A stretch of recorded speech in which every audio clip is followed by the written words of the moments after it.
What's up, y'all? I wasn't gonna do this video, but it's calling me, and so I'm gonna have to. And I'm willing to, I'm willing to be with the reality of it, um, and the discomfort that it may cause. I've been listening and watching other people post about, Kamala Harris's appointment as Biden's running mate, and folks either, I, the opinions seem to run the gamut. My more centrist, friends are excited. My more pragmatic friends, even if my friends are progressive, but pragmatic friends are, cool. You know, my very radical friends are pissed. It's kind of all over the place.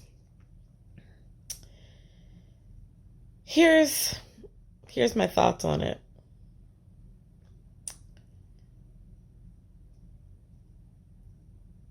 There is a desire, a deep desire, and I understand it, to believe that it is possible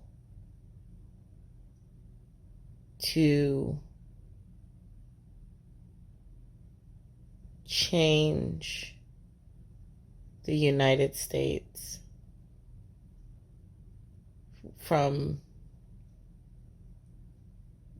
some positionality that leaves it intact. And I'm going to be so honest and so transparent, and I'm going to tell you I don't believe it's possible. And I've given this analogy 1,000 times, that you cannot, bake a cake, complete the cake, and then be like, oops, I put in a cup of salt when it was supposed to be a cup of sugar. Let me remove the salt. You cannot do that after the cake has already been baked. Because it is baked into the fullness of the recipe. It is officially one whole thing that cannot be separated out into its various parts. And I believe that about the United States. I believe that it actually cannot be separated out. The violence and degradation and oppression upon which it was created cannot be separated out from it. It's not chunks that you can just remove. It's not like, oh, I don't like olives in my salad. I'm going to take the, I'm going to take the olives out and I'll just have the rest of the salad. It actually, when the sad thing about the U.S. is that it actually wasn't lying when it said it was a melting pot. It actually was telling you that it's put all of us in it, and it has stewed us in a certain set of systems. And those systems live, and I've said this before too, those systems live inside of us. They live inside the way we think and move and breathe and operate. And those systems live inside the legislation that we've created, and the policies that we've created, and the school system that we've created, and the hospital systems that we've created. And while I 100% believe that our individual transformation is what dictates the furtherance of those systems or the crumbling of those systems, the systems would have to fall, right? Even if everyone in the system of, in a system of, an oppressive system of the medical industrial complex, let's say every physician, every nurse had an awakening that was like, this is inherently violent towards black people and fat people and disabled people, and trans people and queer folks. Like everybody woke up one day and said that is the truth. They would have to change everything. They would have to say that means that the studies that we've based the medicine off of are no longer viable. That means that many of the structure of the building actually isn't viable for the needs of the most people. Oh, that means the staff doesn't actually match the staff that needs to be here to be reflective of helping the most people. Oh, that means the instructions for how we do things aren't actually applicable because we didn't get the most people involved in making those decisions. That to truly be equitable would mean to start from scratch, because the foundations are built on the inequities and oppression and violence. And so there's a desire to somehow make a new United States without unmaking the old one. And I actually just don't believe that's possible. And so a Biden-Harris ticket props up an old America. One that is the same version. It's the same cake with the salt in it. But with enough icing on it to try to make it palatable again. Because that's all it was before. Was still a cup of salt instead of a cup of sugar and a lot of icing on it. We'll put the icing of a black president on it. We'll put the icing of a white president that plays the saxophone. We'll put the icing, we'll do a whole bunch of shit to try to make it look palatable. But it is still baked in. That which makes it untenable, unedible is still baked in. So that's one piece. The other piece that I think is so important for people to realize, because right now I can already see the setup. The setup is the radicals didn't, split the vote and they didn't come out, and they, the people who were telling folks to defund the police didn't come out, and that's why that's why we didn't win. And what I cannot wrap my brain around, it confuses me every single day,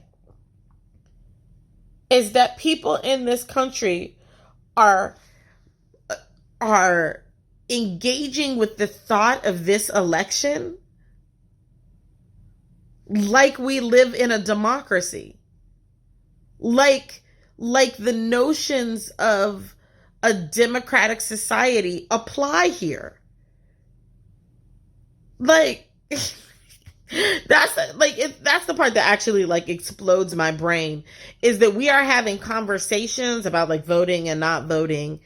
Any of that matters. The person in the White House plans on legally, democratically obtaining the presidency. What? This was why I had to leave the U.S. in 2016, is because there's a way in which the mythology of the United States makes the U.S. citizens not be able to see what is happening in front of them until the train is on them and you can't get off the track.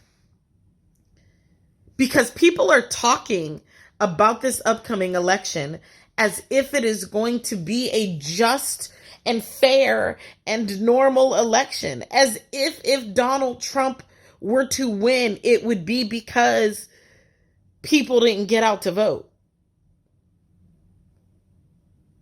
Yeah, I y'all, like, I need us to be, like, I need us to actually see what is happening. The person in the White House has no intentions on honoring any democratic process as it relates to the electorate. Has no intentions on doing anything legally to obtain the presidency, but absolutely intends on obtaining the presidency while we are over here having conversations about, like, you know, getting out the vote. Y'all, it doesn't even make sense to me. And so I believe this whole country could vote for Joe Biden and Kamala Harris, and they still won't become the president and vice president. Because we are not operating under a normal system with normal people who will treat this like a normal democracy, whatever that is. And so, part of what I'm doing, part of what's happening over here in my little corner of the internet is that we are building the community that we're going to need to survive. And I would advise you to do the same. Sure, yes, vote. Of course, yes, vote. But don't be surprised if this doesn't operate under the rules and standards that we have been told this country is supposed to operate under, which has always been an illusion, be clear, but now it's not even an illusion. It's an outright commitment to not do anything in any way that at all promotes democracy. So, vote, absolutely. But plan. Plan like we all understand that the cake cannot stay. And what would you need to do to be prepared to make a new cake? That's what I want us to be thinking about.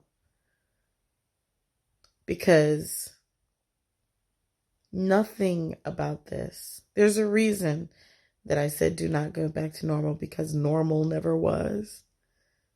It never existed. And it certainly doesn't exist now, friends. And so you would be wise to plan like this shit is gonna fall, because it has to.